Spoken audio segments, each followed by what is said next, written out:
வாழ்க்கையை நம்பி உயர்ந்திடப்பாரு உனக்கென எழுது ஒரு வரலாறு உனக்குள்ள சக்தி இருக்கு அதை புசிப்பிட வழிபாரு சுபவேளை நாளை மாலை சூடிடு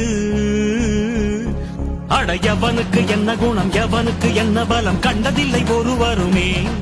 ஒரு விதைக்குள்ள அடைப்பட்ட ஆலமரம் கண்முடிக்கும் அதுவரை பொறுமனமே சிங்க நடை போட்டு சிகரத்தில் ஏறு சிகரத்தை அடைந்தால் வானத்தில் ஏறு எம்பேரு படையப்ப இடப்பட்ட நடையப்ப என்னோட உள்ளதெல்லாம் இளஞ்சிங்க படையப்ப நெஞ்சில் 6 படையப்ப பின்னால் 100 படையப்ப யுத்தம் கொண்டு வருகையில் 10 வீரல் படையப்பா